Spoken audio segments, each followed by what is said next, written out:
7 ਜੂਨ 1984 ਵਾਲੇ ਦਿਨ ਦਰਬਾਰ ਸਾਹਿਬ ਕੰਪਲੈਕਸ ਵਿੱਚ ਫੌਜ ਦਾ ਮੁਕੰਮਲ ਕਬਜ਼ਾ ਹੋ ਗਿਆ।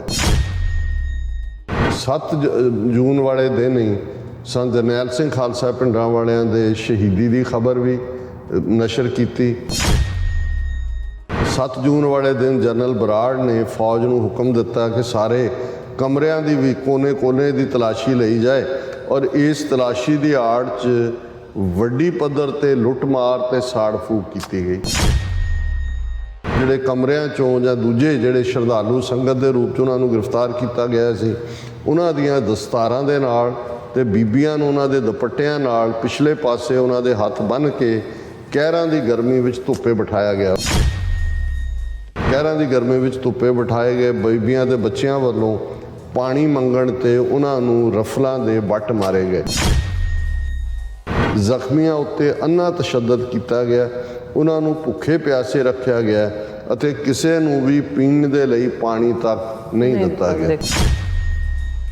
7 ਜੂਨ ਨੂੰ ਜਦੋਂ ਕਰਫਿਊ 'ਚ ਢਿੱਲ ਦਿੱਤੀ ਗਈ ਤੇ ਹਿੰਦੂ ਭਾਈਚਾਰੇ ਦੇ ਲੋਕਾਂ ਨੇ ਕੁਝ ਬਾਜ਼ਾਰਾਂ ਦੀਆਂ ਸੜਕਾਂ ਤੇ ਮੋਟੇ ਅੱਖਰਾਂ 'ਚ ਲਿਖਿਆ, ਭਾਰਤੀ ਫੌਜ ਨੂੰ ਜੀ ਆਇਆਂ ਆਖਦੇ ਹਾਂ। ਜਨੂਨੀ ਕਿਸਮ ਦੇ ਹਿੰਦੂ ਬਹੁਤ ਖੁਸ਼ੀਆਂ ਮਨਾ ਰਹੇ ਸੀ, ਫੌਜ ਨੂੰ ਲੱਡੂ, ਪੂੜੀਆਂ ਤੇ ਕੜਾਹ ਵਰਤਾ ਰਹੇ ਸੀ।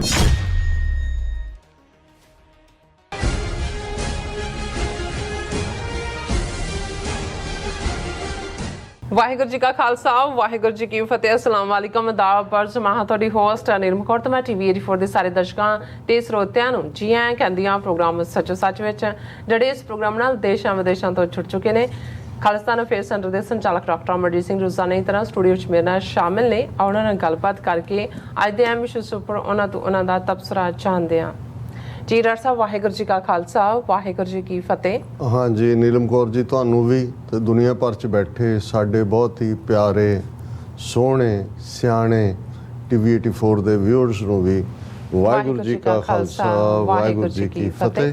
ਤੇ ਸਾਡੇ ਬਹੁਤ ਹੀ ਪਿਆਰੇ ਮੁਸਲਮਾਨ ਭੈਣਾਂ ਭਰਾਵਾਂ ਨੂੰ अस्सलाम वालेकुम। जी डॉक्टर साहब, जी आनो प्रोग्राम सच्चो सच विच बहुत शुक्रिया जी। डॉक्टर साहब, आज 7 जून 2022 24 जेठ नानकशाही संमत 554 ਦਾ ਦਿਨ ਹੈ ਤੇ ਡਾਕਟਰ ਸਾਹਿਬ ਪ੍ਰੋਗਰਾਮ ਸ਼ੁਰੂ ਕਰਨ ਤੋਂ ਪਹਿਲਾਂ ਅਸੀਂ ਆਪਣੇ ਦਰਸ਼ਕਾਂ ਤੇ ਸਰੋਤਿਆਂ ਨੂੰ ਹਮੇਸ਼ਾ ਤਰ੍ਹਾਂ ਦੱਸਦੇ ਵੀਅਰਸ, ਜੇ ਤੁਸੀਂ ਹੱਕ, ਸੱਚ, ਇਨਸਾਫ ਤੇ ਪਹਿਰਾ ਦਿੰਦਾ ਇੱਕੋ ਇੱਕ ਚੈਨਲ TV84 ਨੂੰ ਦੇਖਣਾ ਚਾਹੁੰਦੇ ਹੋ ਤਾਂ ਤੁਸੀਂ ਦੇਖ ਸਕਦੇ ਹੋ ਸਪੈਕਟਰਮ ਕੇਬਲ, ਆਰਸੀਐਨ ਕੇਬਲ, ਬੈਲਫਲ ਕਿਊਨ ਕੈਨੇਡਾ, roku, ਜਾਦੂ ਬਾਕਸ, ਅਸ਼ਾਵਾ, ਫੇਸਬੁੱਕ TV84 ਦੀ ਐਪ ਰਾਹੀਂ online streaming and IP box ਤੇ ਤੁਸੀਂ TV84 ਨੂੰ ਦੇਖ ਸਕਦੇ ਹੋ। ਵੀਅਰਸ, ਜੇ ਤੁਸੀਂ TV84 ਨਾਲ ਜਾਂ ਪ੍ਰੋਗਰਾਮ ਸੱਚੋ ਸੱਚ ਨਾਲ ਫੇਸਬੁੱਕ ਰਾਹੀਂ ਜੁੜੇ ਤਾਂ ਇਸ ਨੂੰ ਵੱਧ ਲਾਈਕ ਕਰੋ ਤੇ ਸ਼ੇਅਰ ਕਰੋ ਅਤੇ ਨਾਲ ਹੀ YouTube ਤੇ ਸਬਸਕ੍ਰਾਈਬ ਵੀ ਕਰੋ। ਇਹ ਵੀ ਦੱਸ ਦਿਓ ਕਿ ਤੁਸੀਂ TV84 ਦੀ ਐਪ ਨੂੰ ਐਂਡਰੋਇਡ ਐਂਡ ਐਪ ਸਟੋਰ ਤੇ ਡਾਊਨਲੋਡ ਕਰਕੇ ਜੋ TV84 ਦੀ ਲਾਈਵ ਸਟ੍ਰੀਮ ਹੈ ਇਸ ਨੂੰ ਤੁਸੀਂ 24 ਆਵਰਸ ਦੇਖ ਸਕਦੇ ਹੋ। ਸੋ ਵੀਅਰਸ, ਪ੍ਰੋਗਰਾਮ ਦੀ ਸ਼ੁਰੂਆਤ ਕਰਾਂਗੇ ਅੱਜ ਦੀ ਸਪਾਂਸਰਸ਼ਿਪ ਦੇ ਹਵਾਲੇ ਨਾਲ ਕਿ ਅੱਜ ਦੇ ਪ੍ਰੋਗਰਾਮ ਸੱਚੋ ਸੱਚ ਨੂੰ ਸਪਾਂਸਰ ਕੀਤਾ ਗਿਆ ਹੈ ਨਿਊਯਾਰਕ ਤੋਂ ਸਰਦਾਰ ਜਸਬੀਰ ਸਿੰਘ ਜੀ ਵੱਲੋਂ। ਸੋ ਇਹਨਾਂ ਸੁਨੇਹਾ ਦਿੱਤਾ ਹੈ ਕਿ ਸੰਤ ਜਰਨੈਲ ਸਿੰਘ ਜੀ ਖਾਲਸਾ ਪਿੰਡਾਂ ਵਾਲਿਆਂ ਨੇ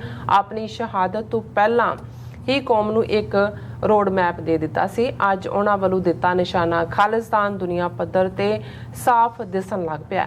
ਸੋ ਕਨੈਕਟੀਕਟ ਸਟੇਟ ਵੱਲੋਂ ਖਾਲਿਸਤਾਨ ਨੂੰ ਦਿੱਤੀ ਗਈ ਮਾਨਤਾ ਅਤੇ ਰੈਫਰੈਂਡਮ ਦੀਆਂ ਜਿਹੜੀਆਂ ਵੋਟਾਂ ਨੇ ਭਾਰਤੀ ਸਟੇਟ ਦੀ ਨੀਂਦ ਹਰਾਮ ਕਰ ਦਿੱਤੀ ਹੈ ਔਰ ਸਟੇਟ ਵੱਲੋਂ ਸੈਂਕੜਿਆਂ ਮੀਡੀਆ ਅਦਾਰੇ ਸਿੱਖਾਂ ਖਿਲਾਫ, ਖਾਲਿਸਤਾਨ ਖਿਲਾਫ ਪ੍ਰੋਪਗੈਂਡਾ ਜਿਹੜਾ ਕਰ ਰਹੇ ਨੇ। ਸੋ ਇਹਨਾਂ ਝੂਠਾਂ ਦਾ ਜਵਾਬ TV84 सवा लाख से एक लड़ाउन दी स्पिरिट नाल जड़ा वो दे रहा है। सो मेरी बेनती है कि साल के 365 दिन कौमी दर्द रखन वाले 365 परिवार TV84 नूं एक एक दिन स्पॉन्सर देन तां जो TV84 दे प्रबंधक इस सेवा नूं सिरे चाड़ सकन। सो अज दी स्पॉन्सरशिप लई असीं सरदार जसबीर सिंह जी दा तहे दिल तों धन्नवाद करदे हां। तुहानूं भी अपील ते बेनती करदे हां कि तुसीं भी प्रोग्राम सच्चो सच नूं वध तों वध स्पॉन्सर करो। स्पॉन्सरशिप लई तुसीं सानूं कॉल कर सकदे हो साडे फोन नंबर ते 5166191984 सेम नंबर ते WhatsApp कर सकते हो। तो सानूं ईमेल भी कर सकते हो info@tv84.tv ते। सो व्यूअर्स, जिस तरह के घल्लूघर दे दिन जिहड़े ने चल रहे सो उस दे बाबत आपां गलबात करन जा रहे हां कि 38 वरे पहलां वापरे घल्लूघरा 84 ਦਾ ਜਿਹੜਾ ਲਹੂ ਨਾਲ ਭਿੱਜਿਆ ਇਤਿਹਾਸ ਹੈ ਔਰ 7 ਜੂਨ 1984 ਨੂੰ ਭਾਰਤੀ ਫੌਜ ਦਾ ਦਰਬਾਰ ਸਾਹਿਬ ਕੰਪਲੈਕਸ ਤੇ ਮੁਕੰਮਲ ਕਬਜ਼ਾ ਹੋ ਗਿਆ ਸੀ। ਸੋ ਅੰਮ੍ਰਿਤਸਰ ਦੇ ਹਿੰਦੂਆਂ ਵੱਲੋਂ ਫੌਜ ਨੂੰ ਜਸ਼ਨ ਵਾਲੀ ਜਿਹੜੀ ਦਾਵਤ ਹੈ ਉਹ ਦਿੱਤੀ ਜਾ ਰਹੀ ਸੀ ਔਰ ਦਰਬਾਰ ਸਾਹਿਬ ਕੰਪਲੈਕਸ ਵਿੱਚ ਥਾਂ ਥਾਂ ਤਬਾਹੀ ਦਾ ਮੰਜ਼ਰ ਸੀ ਅਤੇ ਇਨਸਾਨੀ ਮਾਸ ਦੀ ਜਿਹੜੀ ਲੜਾਂ ਦਾ ਇਸ ਅਤ ਦੁਖਦਾਈ ਮੰਜ਼ਰ ਬਾਰੇ ਗੱਲਬਾਤ ਕਰਨ ਜਾ ਰਹੇ ਹਾਂ। ਸੋ ਇਸ ਬਾਰੇ ਆਪਾਂ ਗੱਲਬਾਤ ਕਰਾਂਗੇ।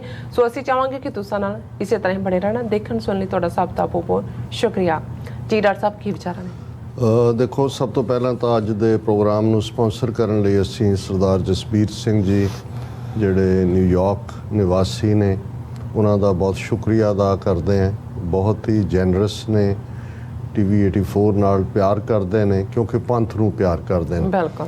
ਔਰ 6 ਫॉर ਜਸਟਿਸ ਦਾ ਜਿਹੜਾ ਰੈਫਰੈਂਡਮ 2020 ਦਾ ਕੈਂਪੇਨ ਹੈ ਉਸ ਦੇ ਉਹ ਬੜੇ ਸਰਗਰਮ ਹਿੱਸੇਦਾਰ ਨੇ। ਔਰ ਅਸੀਂ ਵੀ ਪਹਿਲੇ ਦਿਨ ਤੋਂ ਇਹ ਗੱਲ ਹਮੇਸ਼ਾ ਕਨਸਟੈਂਟਲੀ ਸਾਡੀ ਹਰ ਸਪੀਚ ਪ੍ਰੈਜੈਂਟੇਸ਼ਨ ਦਾ ਆਲਮੋਸਟ ਹਿੱਸਾ ਹੁੰਦੀ ਹੈ ਕਿ ਭਾਰਤ ਸਰਕਾਰ ਜੇ ਖੌਫਜ਼ਦਾ ਹੈ ਤੇ ਉਹ ਲਗਭਗ 6 ਮਿਲੀਅਨ ਤੋਂ ਜ਼ਿਆਦਾ ਸਿੱਖ ਡਾਇਸਪੋਰਾ ਤੋਂ ਹੈ।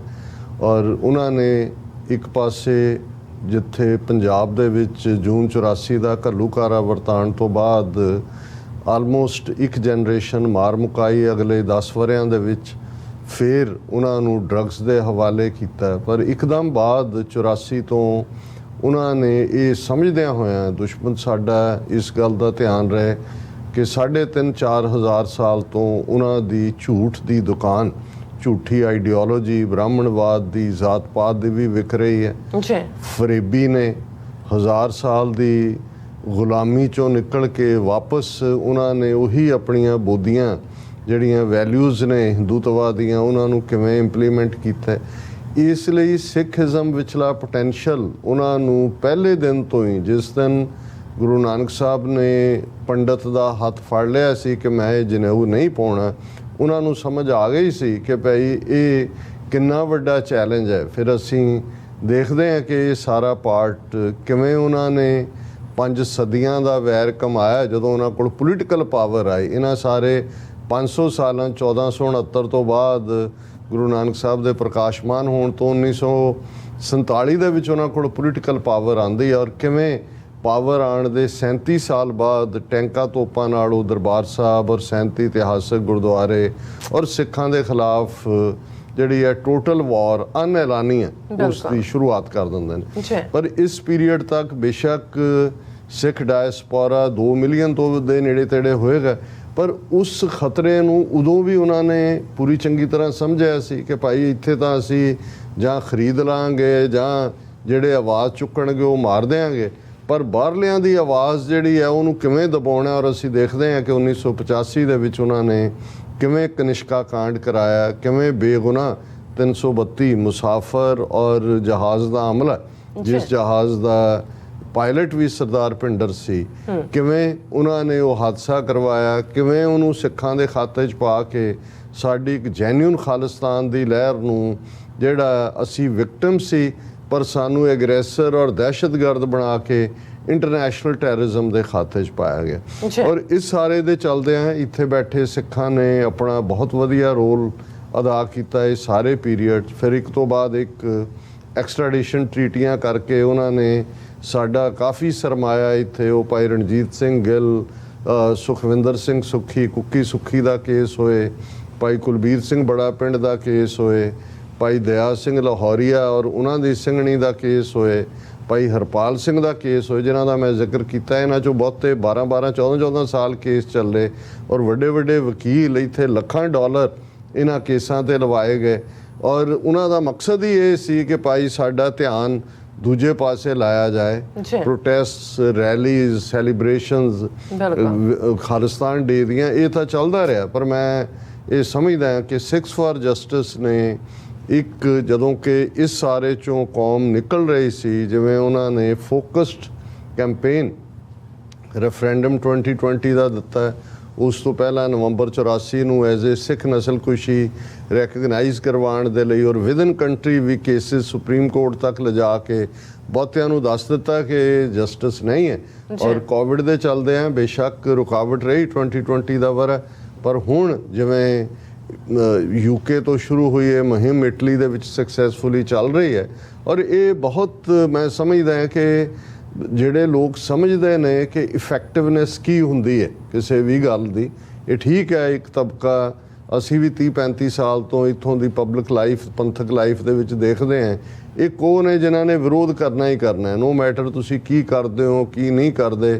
ਉਹਨਾਂ ਨੂੰ ਤੁਸੀਂ ਖਾਲਿਸਤਾਨ ਡਿਲੀਵਰ ਵੀ ਕਰ ਦਿਓਗੇ ਤਾਂ ਉਹਨਾਂ ਨੇ ਕਹਿਣਾ ਇੰਨਾ ਛੋਟਾ ਕਿਉਂ ਹੈ ਜੀ ਜਿਨ੍ਹਾਂ ਦਾ। ਔਰ ਉਹਨਾਂ ਨੇ ਉਹ ਕਬੀਰ ਸਾਹਿਬ ਦੇ ਉਸ ਫਰਮਾਨ ਮੁਤਾਬਕ ਆਪ ਨਾ ਦੇਹ ਚੁਰੂ ਭਰ ਪਾਣੀ ਤਹ ਨਿੰਦਹ ਜੈ ਗੰਗਾ ਆਨੀ, ਆਪਣੇ ਕੋਲੋਂ ਉਹਨਾਂ ਨੇ ਚੁਲੀ ਭਰ ਕੇ ਪਾਣੀ ਵੀ ਨਹੀਂ ਦੇਣਾ, ਪਰ ਉਹਨਾਂ ਨੇ ਗੰਗਾ ਲਿਆਉਣ ਵਾਲੇ ਦੀ ਨਿੰਦਿਆ ਕਰਨੀ ਹੈ। ਇਹ ਪਾਰਟ ਹਮੇਸ਼ਾ ਰਿਹਾ ਔਰ ਅਸੀਂ ਸਮਝਦੇ ਹਾਂ ਕਿ ਇਹ ਸਾਡਾ ਜਦੋਂ ਅਸੀਂ ਕੌਮੀ ਘਰ ਬਣਾਉਣ ਦਾ ਔਰ ਜੂਨ 84 ਦੇ ਘੱਲੂਘਾਰੇ ਤੋਂ ਬਾਅਦ ਤਾਂ ਕੋਈ ਇਫ ਐਂਡ ਬਟ ਰਿਹਾ ਹੀ ਨਹੀਂ। ਔਰ ਮੈਨੂੰ ਦੁੱਖ ਹੁੰਦਾ ਜਦੋਂ ਮੈਂ ਕਿਸੇ ਸਿੱਖਾਂ ਦੀ ਗੈਦਰਿੰਗ 'ਚ ਖਲੋ ਕੇ ਮੈਨੂੰ ਕੋਈ ਪੁੱਛ ਰਿਹਾ ਹੋਏ ਜੀ ਦੱਸੋ ਖਾਲਿਸਤਾਨ ਕਿਉਂ ਹਾਂ, ਕਿਸੇ ਗੈਰ ਸਿੱਖ ਨੇ ਪੁੱਛਿਆ ਕਿ ਭਾਈ ਇਹ ਤੁਹਾਡਾ ਕੀ ਹੈ ਮੂਵਮੈਂਟ, ਕੀ ਹੈ ਪਾਰਟ, ਫਿਰ ਤਾਂ ਸਮਝ ਆ ਸਕਦਾ ਹੈ। ਔਰ ਮੈਨੂੰ ਖੁਸ਼ੀ ਹੁੰਦੀ ਹੈ ਆਪਣੇ ਅਮਰੀਕਨਾਂ ਨੂੰ, ਦੂਸਰਿਆਂ ਨੂੰ ਵੀ ਦੱਸਣ ਦੇ ਵਿੱਚ ਕਿ ਭਾਈ ਇਹ ਸਾਡਾ ਕੀ ਹੈ ਮੁਲਕ।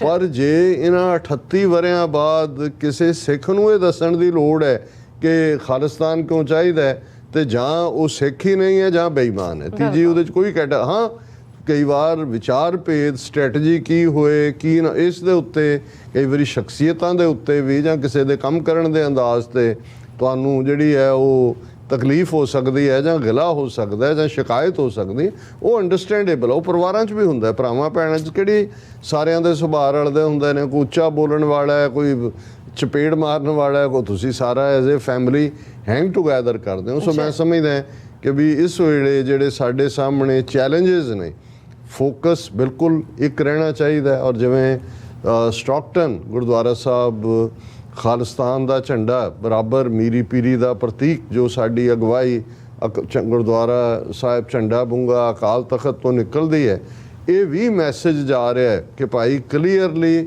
ਸਿੱਖ ਜਿਹੜੇ ਨੇ ਹੁਣ ਇਫ ਐਂਡ ਬਟ ਦੇ ਵਿੱਚ ਯਕੀਨ ਨਹੀਂ ਰੱਖਦੇ। ਕੋਈ ਮੈਂ ਜਦੋਂ ਅਸੀਂ ਇਵਨ ਇਤਿਹਾਸ ਵੀ ਸੁਣਾ ਰਹੇ ਹੁੰਦੇ ਹਾਂ ਜਾਂ ਇਤਿਹਾਸ ਸੁਣਾਉਂਦੇ ਆ, ਉਹ ਇਹ ਨਹੀਂ ਹੈ ਕਿ ਵੀ ਅਸੀਂ ਸਿਰਫ ਪਾਸਟ ਗਲੋਰੀ ਦੇ ਵਿੱਚ ਹੀ ਜਿਹੜਾ ਹੈ ਉਹ ਉਸ ਦੇ ਧੁੱਪ ਦੇ ਵਿੱਚ ਹੀ ਬਹਿਣਾ।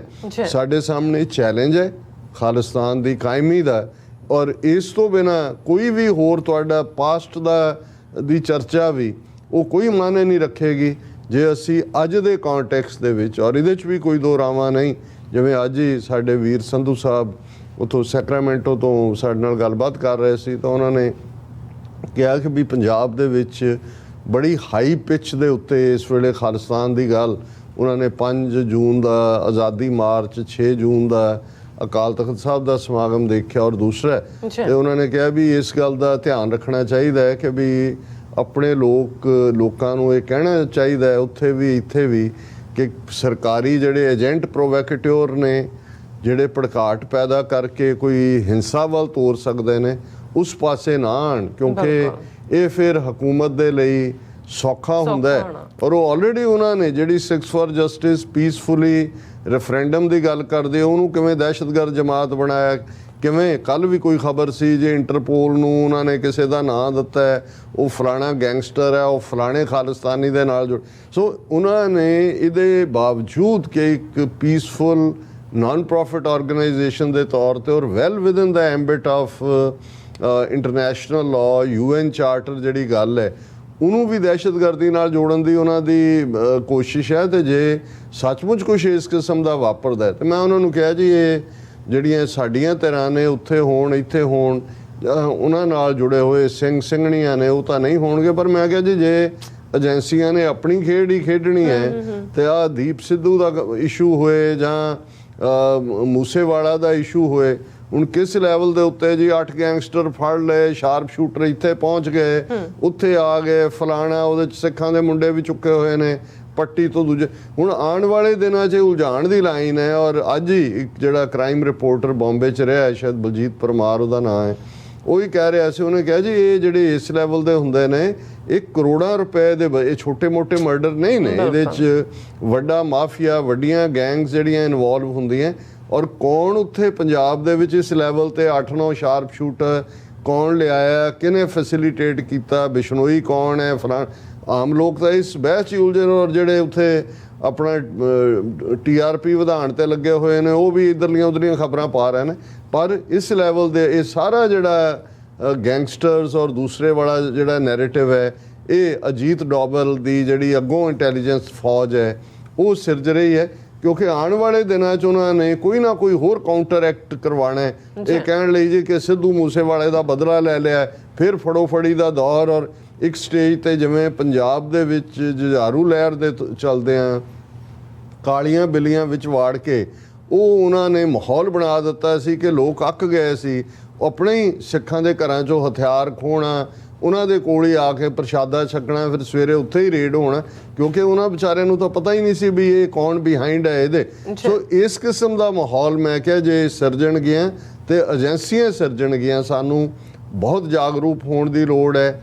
ਆਪਣੇ ਆਲੇ ਦੁਆਲੇ 'ਚ ਇਸ ਗੱਲ ਦਾ ਸਾਨੂੰ ਧਿਆਨ ਰੱਖਣ ਦੀ ਲੋੜ ਹੈ, ਕਿਉਂਕਿ ਅਸੀਂ ਜਿਹੜਾ ਵਿਦਨ, ਜਿਵੇਂ ਮੈਂ ਹਮੇਸ਼ਾ ਇਹ ਗੱਲ ਰਿਪੀਟ ਕਰਦਾ ਕਿ ਕਾਨੂੰਨੀ ਜ਼ਾਬਤੇ ਵਿੱਚ ਰਹਿੰਦੇ ਹਾਂ। ਇੱਥੇ ਸਾਡੇ ਕੋਲ ਫਰੀडम ਆਫ ਐਕਸਪ੍ਰੈਸ਼ਨ ਦਾ ਹੱਕ ਹੈ, ਆਪਣੀ ਗੱਲ ਅਸੀਂ ਕਰਦੇ ਹਾਂ, ਆਪਣੇ ਝੰਡੇ ਖਾਲਿਸਤਾਨ ਦੇ ਲਹਿਰਾਉਂਦੇ ਹਾਂ। ਇਸ ਸਾਰੇ ਹਫਤੇ 'ਚ ਜਿੰਨੇ ਸਮਾਗਮ, ਜਿੰਨੇ ਪ੍ਰੋਟੈਸਟ, ਰੈਲੀਆਂ, ਸੈਮੀਨਾਰ ਇਹ ਹਰ ਥਾਂ ਤੇ ਹੋਏ ਨੇ, ਖਾਲਿਸਤਾਨ ਦੀ ਗੱਲ ਹੋਈ ਹੈ। ਔਰ ਵੀਰ ਜਸਬੀਰ ਸਿੰਘ ਜਿਹੜੇ ਇਸ ਪਾਸੇ ਨਾ ਸਿਰਫ ਤੁਰੇ ਹੋਏ ਨੇ, ਔਰ ਮੈਂ ਸਮਝਦਾ ਕਿ ਇਹ ਵੀ ਇੱਕ ਹਰ ਸਿੱਖ ਦੇ ਉੱਤੇ ਫਰਜ਼ ਆਇਤ ਹੁੰਦਾ ਹੈ ਕਿ ਜਿੱਥੇ ਗੁਰੂ ਨੇ ਦਸਵੰਧ ਕੱਢਣ ਲਈ ਕਿਹਾ, ਘੱਟੋ ਘੱਟ ਹਰ ਸਿੱਖ ਇਹ ਮਹਿਸੂਸ ਕਰੇ ਕਿ ਜੇ 9 ਹਿੱਸੇ ਤੇ ਉਹਦਾ ਹੱਕ ਹੈ, 10ਵਾਂ ਦਾ ਗੁਰੂ ਔਰ ਗੁਰੂ ਪੰਥ ਦੇ ਨਾਂ ਹੈ, ਔਰ ਗੁਰੂ ਖੁਦ ਵਸਦੇ ਨੇ ਗੁਰੂ ਪੰਥ ਦੇ ਵਿੱਚ। ਗੁਰੂ 10ਵੇਂ ਪਾਤਸ਼ਾਹ ਦਾ ਇਹ ਫਰਮਾਨ ਹੈ, ਖਾਲਸਾ ਮੇਰੋ ਸਤਿਗੁਰ ਪੂਰਾ, ਖਾਲਸਾ ਮੇਰੋ ਸੱਜਣ ਸੂਰਾ, ਖਾਲਸਾ ਮੇਰੀ ਜਾਨ ਕੀ ਜਾਨ, ਖਾਲਸਾ ਮੇਰੋ ਪ੍ਰਾਣ ਕੋ ਪ੍ਰਾਣ, ਖਾਲਸਾ ਮੇਰੋ ਮੈਂ ਖਾਲਸੇ ਕਾ ਓਤ ਪੋਤ ਸਾਗਰ ਬੁੰਦੇ ਰੋ। ਕਿ ਜਿਵੇਂ ਸਮੁੰਦਰ ਵਿੱਚ ਪਾਣੀ ਦੀਆਂ ਬੂੰਦਾਂ ਇੱਕ ਦੂਸਰੇ ਦੇ ਵਿੱਚ ਓਤ ਪੋਤ ਨੇ, ਇਵੇਂ ਮੈਂ ਖਾਲਸੇ 'ਚ। ਤੇ ਜੇ ਗੁਰੂ ਕਾ ਖਾਲਸਾ ਹੈ ਤੇ ਖਾਲਸੇ ਦਾ ਘਰ ਖਾਲਿਸਤਾਨ ਬਣ ਰਿਹਾ ਹੈ, ਇਮਾਰਤ ਦੀ ਤਾਮੀਰ ਹੋ ਰਹੀ ਹੈ। ਜਿਸ ਹਫਤੇ ਜੋ ਅਸੀਂ ਗੁਜ਼ਰ ਰਹੇ ਹਾਂ, ਹਜ਼ਾਰਾਂ ਸਿੰਘਾਂ ਸਿੰਘਣੀਆਂ, ਬਜ਼ੁਰਗਾਂ, ਬੱਚਿਆਂ ਬੱਚੀਆਂ ਨੇ ਆਪਣੀ ਰੱਤ ਡੋਲੀ ਹੈ ਇਹਦੀ ਨੀਂਹ ਦੇ ਵਿੱਚ, ਤੇ ਸਾਡਾ ਫਰਜ਼ ਨਹੀਂ ਬਣਦਾ ਹੈ ਕਿ ਭਾਈ ਅਸੀਂ ਉਸ ਇਮਾਰਤ ਦੀ ਉਸਾਰੀ ਦੇ ਵਿੱਚ ਕੋਈ ਇੱਟ ਫੜਾ ਦੇ, ਕੋਈ ਰੋੜਾ ਫੜਾ ਦੇ, ਕੋਈ ਸੀਮੈਂਟ ਦੇ ਦੇ। ਸੋ ਇਹੀ ਸਾਡਾ, ਜੇ ਅਸੀਂ ਦਸਵੰਧ ਇਸ ਪਾਸੇ ਲਾਈਏ ਤੇ ਘੱਟੋ ਘੱਟ ਇੰਨਾ ਤਾਂ ਨਹੀਂ ਹੈ ਕਿ ਭਾਈ ਸਿੱਖਾਂ ਕੋਲ ਰਿਸੋਰਸ ਨਹੀਂ ਨੇ, ਸਾਡੀਆਂ ਪ੍ਰਾਇਰਟੀਜ਼ ਨਹੀਂ ਨੇ। ਬਹੁਤ ਵਾਰ ਅਸੀਂ ਉਹਨਾਂ ਪਾਸਿਆਂ ਵੱਲ ਜਿਨ੍ਹਾਂ ਨੂੰ ਬਹੁਤੇ ਸੇਫ ਸਮਝਦੇ ਨੇ, ਔਰ ਅਸੀਂ ਤਾਂ ਹਮੇਸ਼ਾ ਇਹ ਬੇਨਤੀ ਕਰ ਸਕਦੇ ਹਾਂ, ਹੋਰ ਤਾਂ ਕੀ ਕਹਿ ਸਕਦੇ ਹਾਂ ਕਿ ਭਾਈ ਅੱਜ ਦਾ ਯੁੱਗ ਜਿੱਥੇ ਇੰਟਰਨੈਸ਼ਨਲ ਲਾਅ ਦੀ ਅਸੀਂ ਗੱਲ ਕਰਦੇ ਹਾਂ, ਦੂਸਰੇ UN ਚਾਰਟਰ ਦੀ ਗੱਲ ਕਰਦੇ ਹਾਂ, ਪਰ ਇਸ ਗੱਲ ਦਾ ਧਿਆਨ ਰਹੇ ਕਿ ਆਪਣੀ ਗੱਲ ਕਹਿਣ ਲਈ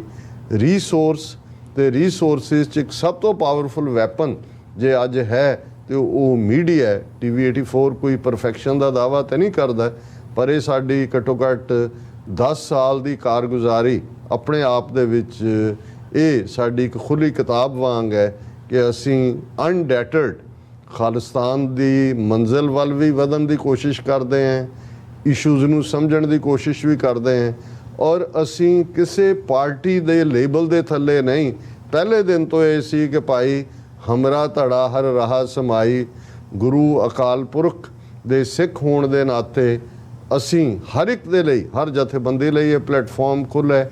ਇਸ ਲਈ ਸਮੁੱਚੇ ਸਮਾਗਮਾਂ ਦੀ ਕਵਰੇਜ ਵੀ ਜਿਹੜਾ TV 84 ਰਾਹੀਂ ਹੁੰਦੀ ਹੈ। ਅਸੀਂ ਈਵਨ ਜਿਹੜਾ ਆਜ਼ਾਦੀ ਮਾਰਚ 6 ਤਰੀਕ ਦਾ ਸਾਡੀ ਟੀਮ ਨੇ ਕਵਰ ਕੀਤਾ ਹੈ, ਬਾਹਰ ਵੀ ਜਿੱਥੇ ਜਿੱਥੇ ਵੀ ਸਾਨੂੰ ਕੋਈ ਕਹਿੰਦਾ ਹੈ, ਔਰ ਅਸੀਂ ਇੱਥੇ ਵੀ ਇਨਵਾਈਟ ਕਰਦੇ ਹਾਂ। ਹਾਲਾਂ ਅਸੀਂ ਕੋਈ ਮੁਕੰਮਲ ਯੂਜ਼ ਇਸ ਸਟੂਡੀਓ ਦਾ ਨਹੀਂ ਲੈ ਪਾ ਰਹੇ ਕਿਉਂਕਿ ਕੋਵਿਡ ਦੇ ਚੱਲਦੇ ਹਾਂ, 2 ਸਾਲ ਕੋਈ ਐਕਟੀਵਿਟੀ ਨਹੀਂ ਸੀ। ਅਸੀਂ ਆਉਣ ਵਾਲੇ ਪੀਰੀਅਡ 'ਚ ਦੇਖਾਂਗੇ ਕਿ ਕਿਵੇਂ ਯੰਗਸਟਰਸ ਨੂੰ ਵੀ ਇਨਵੋਲਵ ਕਰੀਏ, ਕੋਈ ਹੋਰ ਪ੍ਰੋਗਰਾਮ ਵੀ ਇਸ ਹਵਾਲੇ ਨਾਲ ਹੋਣ। ਸੋ ਅਸੀਂ ਵੀਰ ਜਸਬੀਰ ਸਿੰਘ ਜੀ ਦਾ ਬਹੁਤ ਬਹੁਤ ਸ਼ੁਕਰੀਆ ਅਦਾ ਕਰਦੇ ਹਾਂ। 6 ਜੂਨ ਦੀ ਗੱਲ ਕੱਲ੍ਹ ਅਸੀਂ ਕੀਤੀ, ਔਰ ਜ਼ਾਹਰ ਹੈ ਕਿ ਇਸ ਦਾ ਦਿਨ ਬਾਈ ਦਿਨ, ਆਵਰ ਬਾਈ ਆਵਰ ਬ੍ਰੇਕਡਾਊਨ, ਜਿਵੇਂ ਮੈਂ ਕਿਹਾ ਸੀ ਕਿ 200 ਤੋਂ ਜ਼ਿਆਦਾ ਕਿਤਾਬਾਂ ਕੁਝ ਸਰਕਾਰੀ ਅਫਸਰਾਂ ਨੇ ਲਿਖੀਆਂ, ਕੁਝ ਕਾਮਨਰਸ ਨੇ ਲਿਖੀਆਂ, ਕੁਝ ਜਿਹੜੀਆਂ ਉਹ ਲੋਕਾਂ ਦੀਆਂ ਚਸ਼ਮਦੀਦ ਔਰ ਦੂਸਰੇ ਉਹਨਾਂ ਦੀਆਂ ਜਿਹੜੀਆਂ ਨੇ ਵਿਟਨੈਸਿਸ 'ਤੇ ਆਧਾਰਿਤ ਨੇ, ਕੁਝ ਜਿਹੜਾ ਤੁਸੀਂ ਦੁਨੀਆ ਦੇ ਨਾਲ ਕੰਪੇਅਰ ਕਰ, ਕੁਝ ਜਿਹੜੇ ਨਵੇਂ ਡਾਕੂਮੈਂਟ ਆਏ, ਜਿਵੇਂ ਇੰਗਲੈਂਡ ਦੇ ਵਿੱਚ ਮਾਰਗਰਟ ਥੈਚਰ ਔਰ ਇੰਦਰਾ ਗਾਂਧੀ ਦੀ ਜਿਹੜੀ ਕੋਰਸਪੋਂਡੈਂਸ ਸੀ, ਖਤੋ ਖਤਾਵਤ ਸੀ, ਉਹ ਡੀਕਲਾਸੀਫਾਈ ਹੋਈ, ਉਹ ਸਾਹਮਣੇ ਆਇਆ।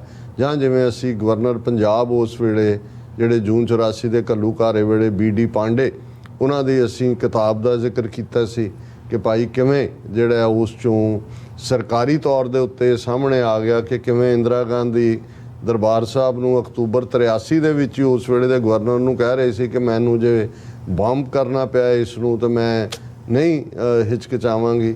ਉਸ ਦੇ ਵਿੱਚ ਉਹਨਾਂ ਨੇ ਇਹ ਵੀ ਕਿਹਾ, ਉਹਨਾਂ ਕਿਹਾ ਇੱਕ ਵਾਰ ਮੈਨੂੰ ਸਵਰਨ ਸਿੰਘ ਮਿਲਣ ਆਏ ਕਿਉਂਕਿ ਸਵਰਨ ਸਿੰਘ ਜਿਹੜਾ ਉਹ ਮਿਨਿਸਟਰ ਵੀ ਸੀ ਨਹਿਰੂ ਦੇ ਜ਼ਮਾਨੇ ਤੋਂ। Pre-47 ਕੈਬਨਿਟ ਦੇ ਵਿੱਚ ਵੀ ਜਦੋਂ ਖਿਜ਼ਰ ਹਯਾਤ ਖਾਨ ਦੀ ਹਕੂਮਤ ਸੀ ਉਦੋਂ ਵੀ ਸਰਦਾਰ ਸਵਰਨ ਸਿੰਘ ਅਕਾਲੀਆਂ ਵੱਲੋਂ ਮਿਨਿਸਟਰ ਸੀ। ਬਾਅਦ 'ਚ ਕਾਂਗਰਸ ਚਲੇ ਗਏ ਜਦੋਂ ਇੱਕ ਵਾਰ ਅਕਾਲੀਆਂ ਨੇ ਆਪਣੇ ਆਪ ਨੂੰ ਜਿਹੜਾ ਉਹ ਖ਼ਤਮ ਕਰਕੇ ਪੋਲੀਟੀਕਲ ਐਂਟੀਟੀ ਕਾਂਗਰਸ ਜੁਆਇਨ ਕੀਤੀ ਸੀ। ਫਿਰ ਫੋਰਨ ਮਿਨਿਸਟਰ ਰਹੇ ਔਰ ਬੜੀਆਂ ਹੋਰ ਨਹਿਰੂ ਦੀ ਕੈਬਨਿਟ 'ਚ ਵੀ, ਸ਼ਾਸਤਰੀ ਦੇ ਵੇਲੇ ਵੀ, 65 ਦੀ ਜੰਗ ਵੇਲੇ ਵੀ, ਤਾਸ਼ਕੰਦ, ਬਾਅਦ 'ਚ ਇੰਦਰਾ ਗਾਂਧੀ ਦੇ ਵੇਲੇ ਵੀ, ਔਰ ਐਮਰਜੈਂਸੀ ਤੱਕ ਉਹ ਅਹਿਮੀਅਤ ਵਾਲਾ ਰੋਲ ਸੀ। ਔਰ ਉਸ ਤੋਂ ਬਾਅਦ ਜਦੋਂ ਇਹ ਧਰਮਯੁੱਧ ਮੋਰਚਾ ਚੱਲ ਰਿਹਾ ਸੀ ਉਸ ਵੇਲੇ ਇੰਦਰਾ ਗਾਂਧੀ ਨੇ ਸਵਰਨ ਸਿੰਘ ਨੂੰ ਐਜ਼ ਏ ਮੀਡੀਏਟਰ ਚੁਣਿਆ ਸੀ ਕਿ ਭਾਈ ਤੁਸੀਂ ਗੱਲਬਾਤ ਕਰੋ। ਔਰ ਸਵਰਨ ਸਿੰਘ ਜਿਹੜੇ ਨੇ ਉਹ ਆ ਕੇ ਅਕਾਲੀ ਲੀਡਰਾਂ ਨੂੰ ਵੀ ਮਿਲੇ, ਸੰਤ ਪਿੰਡਾਂ ਵਾਲਿਆਂ ਨੂੰ ਵੀ ਮਿਲੇ। ਉਹਨਾਂ ਨੇ ਜੋ ਫਾਰਮੂਲਾ ਤਿਆਰ ਕੀਤਾ ਉਹਦੀ ਉਹਨਾਂ ਨੇ ਪ੍ਰਵਾਨਗੀ ਲੌਂਗੋਵਾਲ ਤੋਂ ਤਾਂ ਲਈ, ਪਿੰਡਾਂ ਵਾਲਿਆਂ ਨੇ ਵੀ ਓਕੇ ਕੀਤਾ। ਲੇਕਿਨ ਜਦੋਂ ਉਹਨਾਂ ਨੇ ਇੰਦਰਾ ਗਾਂਧੀ ਨੂੰ ਇਹ ਹੁਣ ਉਹ ਪਾਂਡੇ ਉਸ ਕਿਤਾਬ 'ਚ ਕਹਿ ਰਿਹਾ, ਸਾਨੂੰ ਤਾਂ ਇਸ ਦਾ ਇਲਮ ਸੀ ਕਿ ਕਿਵੇਂ ਇੰਦਰਾ ਗਾਂਧੀ ਮੁੱਕਰੀ, ਤਾਂ ਕਹਿੰਦੇ ਵੀ ਸਵਰਨ ਸਿੰਘ ਨੇ ਕਿਹਾ ਕਿ ਵੀ ਇੰਦਰਾ ਗਾਂਧੀ ਹੈ ਹੀ ਸਬਕ ਸਿਖਾਉਣ ਦੇ ਮੂਡ ਸੀ ਸਿੱਖਾਂ ਨੂੰ। ਤੇ ਮੈਂ ਜਦੋਂ ਫਾਰਮੂਲਾ ਦਿੱਤਾ ਜਿਹੜਾ ਜੋ ਵੀ ਹੋਇਆ ਉਹਨਾਂ ਨੇ ਕਿਹਾ ਜੀ ਸੰਤ ਪਿੰਡਾਂ ਵਾਲੇ ਮੰਨਣਗੇ। ਉਹਨਾਂ ਨੇ ਕਿਹਾ ਜੀ ਮੈਂ ਹਾਂ ਉਹਨਾਂ ਦੀ ਰਜ਼ਾਮੰਦੀ ਲਈ ਹੈ। ਤੇ ਉਹ ਦੇਖ ਕੇ ਉਹਨੇ ਕਿਹਾ ਵੀ ਨਹੀਂ you are too much pro Akali ਕਿ ਵੀ ਤੁਸੀਂ ਅਕਾਲੀਆਂ ਦਾ, ਔਰ ਉਹਦੇ ਤੋਂ ਬੈਕ ਆਫ ਕੀਤਾ। ਸੋ ਮਤਲਬ ਇਹ ਹੈ ਕਿ ਹੁਣ ਸਾਨੂੰ ਕੋਈ ਇਹ ਦੱਸਣ ਦੀ ਲੋੜ ਨਹੀਂ ਹੈ ਕਿ ਵੀ ਕਿਨੇ ਕੌਣ ਇਸ ਦੇ ਮਗਰ ਹੈ, ਕੌਣ ਦੋਸ਼ੀ ਹੈ। ਔਰ ਇਸ ਸਾਰੇ ਦੇ ਚੱਲਦੇ ਆ ਜਦੋਂ ਅੱਜ ਅਸੀਂ 7 ਜੂਨ ਦੀ ਗੱਲ ਕਰ ਰਹੇ ਹਾਂ ਔਰ ਡਾਕਟਰ ਗੁਰਦੀਪ ਸਿੰਘ ਜਗਬੀਰ ਜਿਹੜੇ ਖੁਦ ਵੀ TV ਸ਼ੋਅ ਦੇ ਰੇਡੀਓ ਦੇ ਪੰਜਾਬ ਰੇਡੀਓ UK 'ਚ ਉਹਦੇ ਹੋਸਟ ਰਹੇ ਨੇ, ਮੈਂ ਉਹਨਾਂ ਦਾ ਹੀ ਕਿਤੇ ਦੇਖ ਰਿਹਾ ਸੀ, ਉਹਨਾਂ ਨੇ 7 ਜੂਨ ਦਾ ਲਹੂ ਭਿੱਜਿਆ ਇਤਿਹਾਸ ਦੇ ਥੱਲੇ ਜੋ 7 ਜੂਨ ਨੂੰ ਵਾਪਰਿਆ, ਕਿਉਂਕਿ ਇਹ ਇੰਪੋਰਟੈਂਟ ਹੁੰਦਾ ਹੈ ਕਿ ਵੀ ਜਦੋਂ ਅੱਜ ਖਾਸ ਤੌਰ 'ਤੇ ਜਿਹੜੀ ਨਵੀਂ ਜਨਰੇਸ਼ਨ 38 ਸਾਲ ਬਾਅਦ 38 ਵਰੇ ਪਹਿਲਾਂ ਜਿਹੜੇ ਵੀ ਸੀ ਜਿਹੜੇ ਈਵਨ 20s 'ਚ ਸੀ ਅੱਜ ਤਾਂ ਉਹ ਹੁਣ ਸੀਨੀਅਰ ਸਿਟੀਜ਼ਨ ਦੇ ਨੇੜੇ ਪਹੁੰਚ ਗਏ ਔਰ ਉਸ ਤੋਂ ਬਾਅਦ ਦੀ ਜਨਰੇਸ਼ਨ ਉਹਨਾਂ ਦੇ ਲਈ। ਸੋ ਮੈਂ ਹੋਰ ਡਿਟੇਲਸ ਗਏ ਬਿਨਾਂ ਉਹਨਾਂ ਦਾ ਹੀ ਰਾਈਟ ਅਪ ਜਿਹੜਾ ਸ਼ੇਅਰ ਕਰਾਂਗਾ ਕਿ ਉਹਨਾਂ ਨੇ 7 ਜੂਨ 1984 ਵਾਲੇ ਦਿਨ ਦਰਬਾਰ ਸਾਹਿਬ ਕੰਪਲੈਕਸ ਵਿੱਚ ਫੌਜ ਦਾ ਮੁਕੰਮਲ ਕਬਜ਼ਾ ਹੋ ਗਿਆ। ਮੁਕੰਮਲ ਤੌਰ ਤੇ ਉਹਨਾਂ ਨੇ ਹਾਲਾਂ ਬੁੰਗਾ ਰਾਮਗੜੀਆ ਦੇ ਵਿੱਚ ਭਾਈ ਮੇਜਰ ਸਿੰਘ ਨਾਗੋਕੇ ਤੇ ਉਹਨਾਂ ਦੇ 3 ਸਾਥੀ ਉਹ ਲੁਕੇ ਹੋਏ ਸੀ ਜਿਨ੍ਹਾਂ ਨੂੰ ਦਾ ਫੌਜ ਨੂੰ ਪਤਾ ਨਹੀਂ ਸੀ। ਇਹ ਫਿਰ ਆਉਣ ਵਾਲੇ ਦਿਨਾਂ 'ਚ ਜਿਸ ਦਿਨ ਗਿਆਨੀ ਜ਼ੈਲ ਸਿੰਘ ਦਰਬਾਰ ਸਾਹਿਬ ਦੇ ਉਹ as a commander in chief ਫੌਜ ਦੇ ਇੱਕ ਜੇਤੂ ਜਿਹੜਾ ਜਰਨਲ ਵਾਂਗ ਆਉਂਦਾ ਤੇ ਉਹ ਪ੍ਰਕਰਮਾਂ 'ਚ ਹੁੰਦੇ ਆ, ਉੱਥੋਂ ਗੋਲੀ ਦਾ ਫਾਇਰ ਹੁੰਦਾ ਔਰ ਉਹ ਪਬਲਿਕਲੀ ਵੀ ਸੁਣਿਆ ਗਿਆ ਜਦੋਂ ਉਹ ਸਾਰਾ ਉਹ TV ਤੇ ਉਹ ਤਾਂ ਦੱਸ ਰਹੇ ਸੀ ਵੀ ਜਿਵੇਂ ਇੱਕ ਫੌਜ ਨੇ ਇੰਡੀਅਨ ਫੌਜ ਨੇ ਕੰਕਰ ਕਰ ਲਿਆ ਅਕਾਲ ਤਖਤ ਨੂੰ। ਔਰ ਉਹ ਜਿਹੜਾ ਇਹ ਮੇਜਰ ਸਿੰਘ ਨਾਗੋਕੇ ਜਿਨ੍ਹਾਂ ਨੇ ਪੋਜੀਸ਼ਨ ਉਹਨਾਂ ਨੂੰ ਬਾਅਦ ਸ਼ਹੀਦ ਕੀਤਾ ਗਿਆ। ਪਰ ਜਿਹੜਾ 7 ਜੂਨ ਵਾਲੇ ਦਿਨ ਹੀ ਸੰਤ ਜਰਨੈਲ ਸਿੰਘ ਖਾਲਸਾ ਪਿੰਡਾਂ ਵਾਲਿਆਂ ਦੇ ਸ਼ਹੀਦੀ ਦੀ ਖਬਰ ਵੀ ਨਸ਼ਰ ਕੀਤੀ ਇੰਡੀਅਨ TV ਨੇ, ਰੇਡੀਓ ਨੇ, BBC ਨੇ। ਔਰ ਇਸੇ ਤਰ੍ਹਾਂ ਈਵਨ ਜਨਰਲ ਸੁਬੇਗ ਸਿੰਘ ਉਹਨਾਂ ਦੀ ਸ਼ਹਾਦਤ ਦੀ ਵੀ, ਪਰ ਉਹਨਾਂ ਨੇ ਕਿਹਾ ਕਿ ਭਾਈ ਪਿੰਡਾਂ ਵਾਲਿਆਂ ਦੀ ਖਬਰ ਨਸ਼ਰ ਕੀਤੀ ਗਈ ਸ਼ਹਾਦਤ ਦੀ।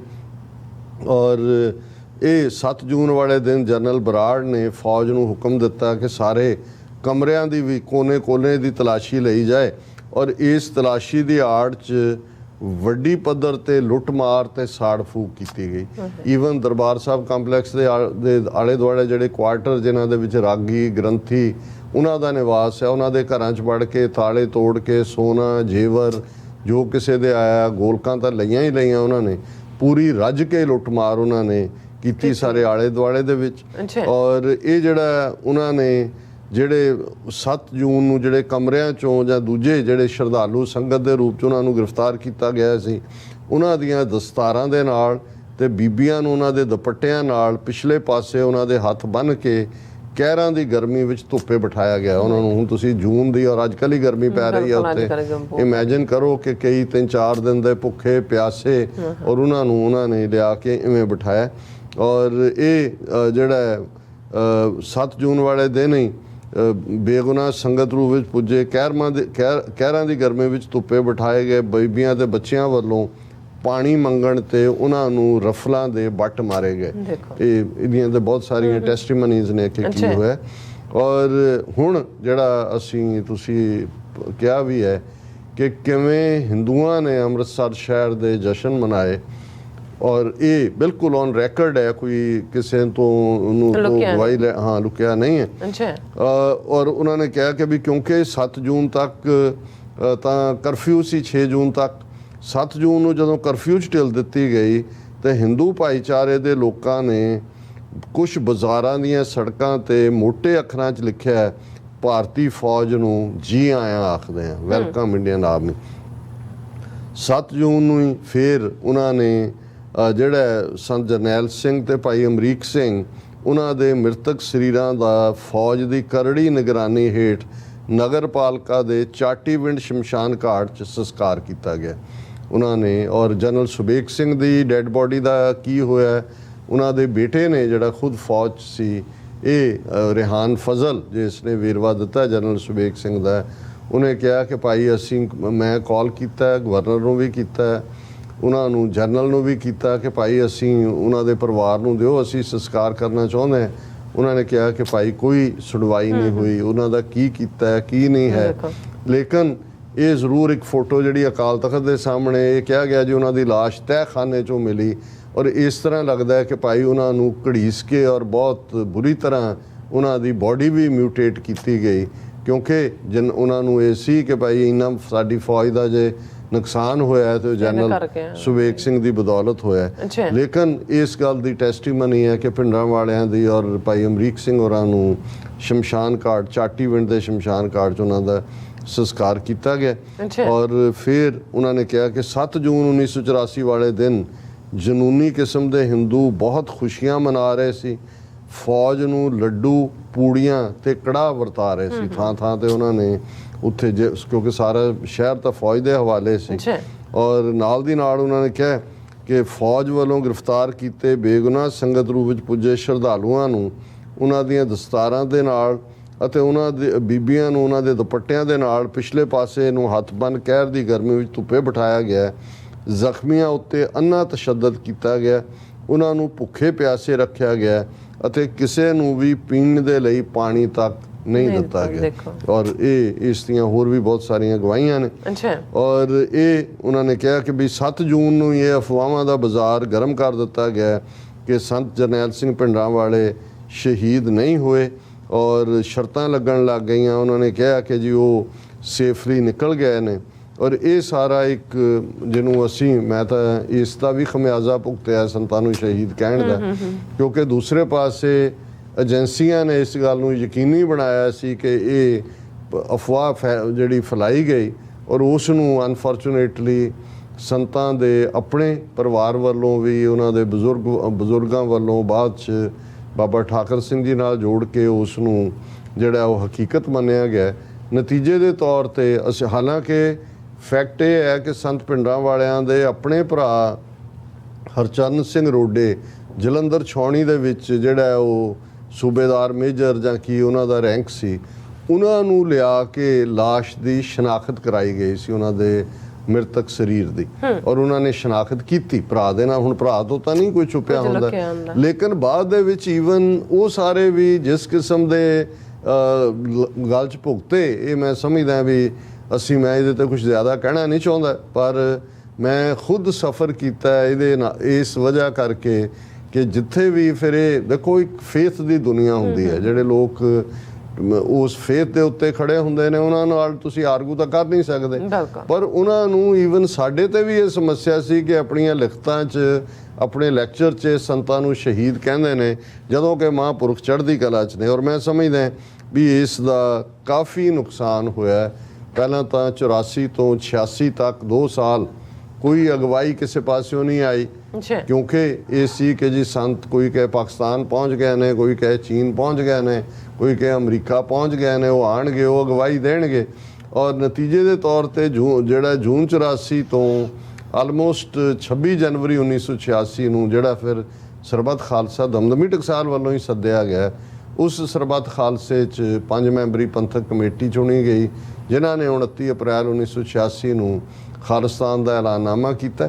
ਪਰ ਇਹਨਾਂ ਸਾਰੇ ਵਰ੍ਹਿਆਂ ਦੇ ਵਿੱਚ ਅਗਲੇ 15 ਸਾਲ ਲਗਭਗ ਸੰਤਾਂ ਨੂੰ ਸ਼ਹੀਦ ਨਹੀਂ ਮੰਨਿਆ ਗਿਆ, ਨਾ ਉਹਨਾਂ ਦੀ ਤਸਵੀਰ ਕਿਤੇ ਸ਼ਹੀਦ ਦੇ ਤੌਰ ਤੇ ਲੱਗਦੀ ਸੀ। ਅਜਾਇਬ ਘਰ 'ਚ ਵੀ ਹਾਲਾਂ ਭਾਈ ਅਮਰੀਕ ਸਿੰਘ, ਜਨਰਲ ਸੁਬੇਗ ਸਿੰਘ, ਉਹ ਤਾਂ ਸ਼ਹੀਦਾਂ ਦੇ ਦਾਇਰੇ 'ਚ ਹੁੰਦੇ ਆ, ਉਹਨਾਂ ਨੂੰ ਮਿਲਿਆ। ਔਰ ਮੈਂ ਸਮਝਦਾ ਕਿ ਇਸ ਸਾਰੇ ਜਿਹੜੀ ਵੀ ਅਫਵਾਹ ਏਜੰਸੀਆਂ ਦੀ ਸੀ, ਜਿਹਨੂੰ ਸਾਡੇ ਵਿਸ਼ਵਾਸ ਵਾਲਿਆਂ ਨੇ ਸੱਤ ਕਰਕੇ ਮੰਨਿਆ, ਉਸ ਦਾ ਕੌਮ ਨੂੰ ਬਹੁਤ ਨੁਕਸਾਨ ਹੋਇਆ ਕਿ ਅਸੀਂ ਇੱਕ ਬੜਾ ਕੀਮਤੀ ਵਕਤ ਔਰ ਦੁਬਦਾ ਵੀ, ਜਦੋਂ ਤੁਸੀਂ ਇਹ ਦੇਖਦੇ ਹੋ ਕਿ ਵੀ ਦੋ ਧਿਰਾਂ ਕਿਸੇ ਇਸ਼ੂ ਦੇ ਉੱਤੇ ਖੜੀਆਂ ਹੋ ਜਾਣ, ਹਾਲਾਂ ਅਸੀਂ ਤਾਂ ਕਦੇ ਟਕਰਾਅ ਦਾ ਰਸਤਾ ਚੁਣਿਆ ਹੀ ਨਹੀਂ, ਨਾ ਉਦੋਂ ਵੀ ਨਾ ਅੱਜ ਵੀ ਜਦੋਂ ਮੈਨੂੰ ਲੱਗ ਰਿਹਾ ਹੁੰਦਾ ਵੀ ਕੁਝ ਮੁੱਦੇ ਨੇ ਜਿਨ੍ਹਾਂ ਦੇ ਉੱਤੇ ਇਹ ਕੌਮ ਦੇ ਵਿੱਚ ਵੰਡੀ ਠੀਕ ਨਹੀਂ ਹੈ, ਮੇਰੀ ਆਪਣੀ ਰਾਏ ਜੋ ਮਰਜ਼ੀ ਹੋਏ, ਮੈਂ ਉਸ 'ਚ ਜੰਪ ਨਹੀਂ ਕਰਦਾ। ਇਸ ਲਈ ਕਈ ਵਾਰ ਕਈਆਂ ਨੂੰ ਇਹ ਲੱਗਦਾ ਹੁੰਦਾ ਕਿ ਜੀ ਇਸ ਇਸ਼ੂ ਤੇ ਕਿਉਂ ਨਹੀਂ, ਮੈਂ ਕਿਹਾ ਜੀ ਹਰ ਇਸ਼ੂ ਬੋਲਣ ਲਈ ਨਹੀਂ ਹੁੰਦਾ ਤੇ ਹਰ ਸੱਚ ਜਿਹੜਾ ਹੈ ਉਹ ਪ੍ਰਗਟ ਨਹੀਂ ਕੀਤਾ ਜਾਂਦਾ। ਕੁਝ ਸੱਚ ਹੁੰਦੇ ਨੇ, ਪਰ ਤੁਹਾਨੂੰ ਜੇ ਲੱਗਦਾ ਹੈ ਕਿ ਵੀ ਤੁਹਾਡਾ ਸੱਚ ਬੋਲਣਾ ਵੀ ਅੱਗੋਂ ਕੌਮ ਦੇ ਵਿੱਚ ਪਾੜ ਪਾਉਂਦਾ ਤੇ ਉਹਨਾਂ ਮਾਮਲਿਆਂ ਦੇ ਵਿੱਚ ਉਹ ਗੁਰੂ ਸਾਹਿਬ ਨੇ ਹਦਾਇਤ ਕੀਤੀ ਹੋਈ ਹੈ ਕਿ ਜਿੱਥੇ ਬੋਲਣ ਹਾਰੀ ਹੈ ਤਿੱਥੇ ਚੰਗੀ ਚੁੱਪ। ਸੋ ਇਹ 7 ਜੂਨ ਦੇ ਨਾਲ ਜੁੜੀਆਂ ਹੋਈਆਂ ਘਟਨਾਵਾਂ ਨੇ ਔਰ ਇਹ ਸਾਡੇ ਪੰਜਾਬ ਦੇ ਹਿੰਦੂ ਭਰਾਵਾਂ ਭੈਣਾਂ ਦੀ ਜ਼ਹਿਨੀਅਤ, ਉਹਨਾਂ ਦੀ ਮਾਨਸਿਕਤਾ ਕੀ ਹੈ, ਉਸ ਦਾ ਵੀ ਇਜ਼ਹਾਰ ਕਰਦੀਆਂ ਨੇ ਕਿ ਉਹ ਅੰਮ੍ਰਿਤਸਰ ਸ਼ਹਿਰ 'ਚ ਤੁਸੀਂ ਰਹਿੰਦੇ ਹੋ, ਜਿਹੜਾ ਗੁਰੂ ਰਾਮਦਾਸ ਜੀ ਨੇ ਵਸਾਇਆ, ਤੁਹਾਡੇ ਕਾਰੋਬਾਰ, ਤੁਹਾਡਾ ਸਾਰਾ, ਗੁਰੂ ਰਾਮਦਾਸ ਜੀ ਨੇ 52 ਕਿੱਤਿਆਂ ਦੇ ਲੋਕਾਂ ਨੂੰ, 52 ਅੱਡ-ਅੱਡ ਪ੍ਰੋਫੈਸ਼ਨਸ ਦੇ ਲੋਕਾਂ ਨੂੰ ਉੱਥੇ ਇਨਵਾਈਟ ਕਰਕੇ ਦਿੱਤਾ ਔਰ ਉੱਥੇ ਜਿਹੜਾ ਟ੍ਰੇਡ ਹੈ ਜਾਂ ਵਪਾਰੀ ਨੇ ਵੱਡੀ ਗਿਣਤੀ 'ਚ 4 ਸਦੀਆਂ ਤੋਂ ਜਿਸ ਗੁਰੂ ਦੇ ਨਾਂ ਤੇ ਵਸੇ ਸ਼ਹਿਰ 'ਚ ਔਰ ਅੰਮ੍ਰਿਤਸਰ 'ਚ ਸਿੱਖ ਹੁੰਦੇ ਨੇ, ਉਹਨਾਂ ਦਾ ਮੱਕਾ, ਉਹਨਾਂ ਦਾ ਸਭ ਤੋਂ ਪਾਇਸੋ ਮੁਕਾਮ ਹੈ ਔਰ ਉਹੀ ਤੁਹਾਨੂੰ ਵੀ ਕਾਰੋਬਾਰ ਦਿੰਦੇ ਨੇ। ਉਹਦੀ ਬਦੌਲਤ ਅੰਮ੍ਰਿਤਸਰ 'ਚ ਵੱਡੇ ਵੱਡੇ ਜਿਹੜੀਆਂ ਨੇ ਇਹਨਾਂ ਦੇ ਕੱਪੜਿਆਂ ਦੀਆਂ ਮਿੱਲਾਂ ਔਰ ਬੜੇ ਬੜੇ ਜਿਹੜੇ ਸੇਠ ਧਨਾੜ, ਕਿਸੇ ਜ਼ਮਾਨੇ 'ਚ ਕੱਪੜੇ ਦੀ ਵੱਡੀ ਮਾਰਕੀਟ ਤੋਂ ਇਲਾਵਾ ਵੀ ਹਰ ਚੀਜ਼, ਇਹਨਾਂ ਸਿੱਖ ਰਾਜ ਦੇ ਵੇਲੇ ਤਾਂ ਲਦਾਖ ਅੰਮ੍ਰਿਤਸਰ ਰਾਊਟ ਉਵੇਂ ਹੀ ਸੀ ਜਿਵੇਂ ਸਿਲਕ ਰਾਊਟ ਹੈ, ਇਨੀ ਟ੍ਰੇਡਿੰਗ। ਔਰ ਜਿਹੜੇ 4 ਸਦੀਆਂ ਤੋਂ ਤੁਹਾਡੀਆਂ ਕਿੰਨੀਆਂ 40 ਜਨਰੇਸ਼ਨਾਂ ਨੇ ਜਿਸ ਗੁਰੂ ਦੇ ਨਾਂ ਦੇ ਉੱਤੇ ਖਾਧਾ ਹੈ, ਜਿਸ ਗੁਰੂ ਦੀ, ਉਸ ਗੁਰੂ ਦੀ ਨਗਰੀ ਦੇ ਉੱਤੇ ਟੈਂਕਾਂ ਤੋਪਾਂ ਦੇ ਨਾਲ ਜਿਹੜੇ ਚੜ੍ਹ ਕੇ ਆਏ ਨੇ, ਤੁਸੀਂ ਪਹਿਲਾਂ ਉਹਨਾਂ ਨੂੰ ਸੱਦਣ ਵਾਲਿਆਂ 'ਚ ਵੀ ਹੋ, ਫਿਰ ਤੁਸੀਂ ਆਪਣੇ ਸਿੱਖ ਭਰਾਵਾਂ ਭੈਣਾਂ ਦੀਆਂ ਲਾਸ਼ਾਂ ਦੇ ਉੱਤੇ ਭੰਗੜੇ ਪਾ ਰਹੇ ਹੋ, ਤੁਸੀਂ ਫੌਜ ਨੂੰ ਜਿਹੜਾ ਉਹਨਾਂ ਦੇ ਗਲਾਂ 'ਚ ਹਾਰ ਪਾ ਰਹੇ ਹੋ, ਉਹਨਾਂ ਨੂੰ ਜਿਹੜੀਆਂ ਦਾਵਤਾਂ ਦੇ ਰਹੇ ਹੋ ਕਿ ਤੁਸੀਂ ਬਹੁਤ ਚੰਗਾ ਕੰਮ ਕੀਤਾ। ਉਹੀ ਤੁਸੀਂ ਲੋਕ ਹੋ ਜਿਨ੍ਹਾਂ ਨੇ ਆਪਣੀ ਬੋਲੀ ਤੋਂ ਵੀ ਇਨਕਾਰ ਕੀਤਾ। ਪੰਜਾਬ ਦਾ ਜਿਹਨੂੰ ਅੱਜ ਸਮੱਸਿਆ ਪੰਜਾਬ ਦੀ, ਇਹ ਕਦੇ ਨਾ ਹੁੰਦੀ ਜੇ 1951 ਤੋਂ, ਔਰ ਇਹ ਦੁਸ਼ਮਣੀ ਕੋਈ ਇਹ ਨਹੀਂ ਹੈ ਕਿ ਵੀ ਜੂਨ 84 'ਚ ਇਹਨਾਂ ਨੇ ਪੁਗਾਈ, ਪਹਿਲੀ ਸੈਂਸਸ 47 ਤੋਂ ਬਾਅਦ 51 'ਚ ਹੁੰਦੀ ਆ 19, ਉਦੋਂ ਪੰਜਾਬੀ ਬੋਲ ਕੇ ਜਿਹੜਾ ਹਿੰਦੀ ਆਪਣੀ ਮਾਂ ਬੋਲੀ ਲਿਖਵਾਉਂਦੇ ਸੀ, ਉਹੀ ਵਰਤਾਰਾ 1961 'ਚ ਵੀ ਸੀ। ਬਿਲਕੁਲ ਅੱਜ ਜਦੋਂ ਅਸੀਂ ਪੰਜਾਬ ਦੇ ਹੁਣੇ ਪੰਜਾਬੀ ਬੋਲਦੇ ਇਲਾਕੇ ਜਾਂ ਦੂਜੇ ਬਾਹਰ ਹੋਣ ਦੀ ਗੱਲ ਹੁੰਦੀ, ਕਿਉਂਕਿ ਉਹ ਜਿੰਨੀਆਂ ਸੈਂਸਸਿਸ ਹੋਈਆਂ 51 ਦੀ ਔਰ 61 ਦੀ, 1961 ਦੀ ਮਰਦਮਸ਼ੁਮਾਰੀ ਨੂੰ ਆਧਾਰ ਬਣਾਇਆ ਗਿਆ ਪੰਜਾਬ ਦੀ ਵੰਡ ਲਈ, ਪੰਜਾਬ ਰੀਆਰਗੇਨਾਈਜੇਸ਼ਨ ਐਕਟ ਲਈ, ਤੇ ਉਹਦੇ 'ਚ ਸਿੱਖਾਂ ਨੇ ਤਾਂ ਸੱਚ ਹੀ ਬੋਲਿਆ, ਉਹਨਾਂ ਦੀ ਤਾਂ ਬੋਲੀ ਪੰਜਾਬੀ ਹੈ, ਹਿੰਦੂਆਂ ਦੇ ਵੀ ਪੰਜਾਬੀ ਹੈ, ਪਰ ਉਹਨਾਂ ਨੇ ਹਿੰਦੀ ਲਿਖਾਈ। ਇਸ ਲਈ ਪੰਜਾਬੀ ਬੋਲਣ ਵਾਲੇ ਇਲਾਕੇ ਜਿਹੜੇ ਨੇ ਉਹ ਹਰਿਆਣਾ ਔਰ ਹਿਮਾਚਲ ਦੇ ਹਵਾਲੇ ਕਰ ਦਿੱਤੇ ਗਏ, ਕਿਉਂਕਿ ਜੀ ਇਹ ਹਿੰਦੀ ਬੋਲਣ ਵਾਲੇ ਨੇ।